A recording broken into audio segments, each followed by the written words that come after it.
Halo teman-teman, di sini saya akan menjelaskan sedikit tentang struktur dan fungsi sel pada sistem reproduksi manusia.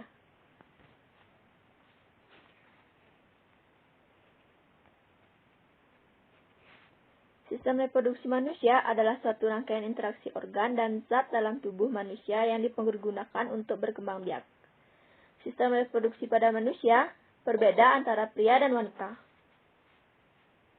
Yang pertama akan saya bahas yaitu struktur alat reproduksi pada pria. Struktur alat reproduksi pada pria dapat dibedakan menjadi dua, yaitu alat reproduksi luar dan alat reproduksi dalam. Alat reproduksi luar terdiri dari penis dan skrotum, sedangkan alat reproduksi dalam terdiri dari testis, saluran reproduksi, dan kelenjar kelamin. Nah, yang selanjutnya yaitu fungsi alat reproduksi luar. Yang pertama, penis. Penis berfungsi sebagai alat kopulasi atau persetubuhan, sedangkan skrotum atau bisa disebut dengan kantong pelir atau buah sakar berfungsi sebagai pelindung testis dan pengatur suhu yang sesuai bagi spermatozoa. Selanjutnya, yaitu alat reproduksi dalam.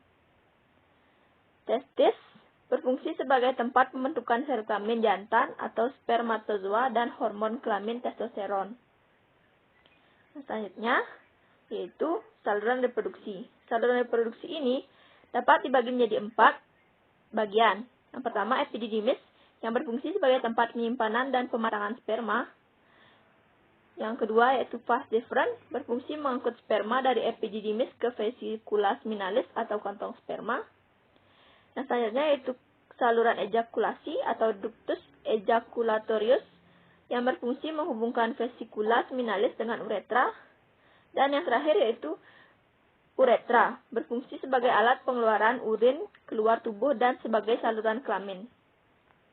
Nah, selanjutnya yaitu kelenjar kelamin. Kelenjar kelamin ini dapat dibagi menjadi 3 lagi, yaitu vesicula seminalis, kelenjar prostat, dan kelenjar Cooper.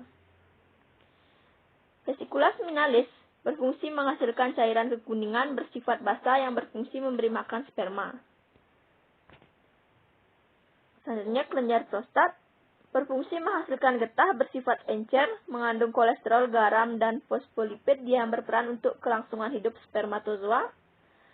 Dan yang terakhir yaitu kelenjar Cooper, menghasilkan cairan kental yang berfungsi untuk lubrikasi dalam pergerakan sperma.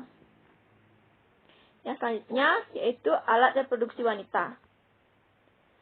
Alat reproduksi wanita dapat dibedakan menjadi 2, yaitu alat reproduksi luar dan alat reproduksi dalam. Nah, alat reproduksi luar ini terdiri dari vulva, klitoris, dan hymen atau selaput darah. Sedangkan alat reproduksi dalam terdiri dari ovarium, fimbriae, infundibulum tuba, oviduct, uterus atau rahim, dan vagina. Fungsi alat reproduksi luar. Yang pertama yaitu vulva, berfungsi sebagai pelindung vagina. Klitoris, berfungsi untuk menciptakan kepuasan seksual.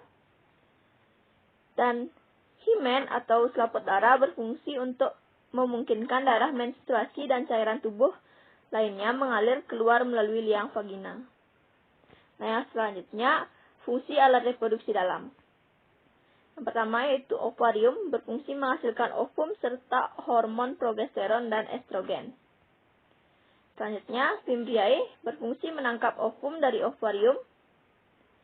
Infundibulum tuba, berfungsi menampung ovum yang ditangkap fimbriae. Oviduct, berfungsi sebagai tempat terjadinya fertilisasi. Uterus atau rahim berfungsi sebagai tempat pertumbuhan embrio. Dan yang terakhir yaitu vagina, berfungsi sebagai penghasil lendir dan mempermudah saat melahirkan. Oke teman-teman, itu saja yang dapat saya sampaikan. Sekian dan terima kasih. Thank you. Thank you.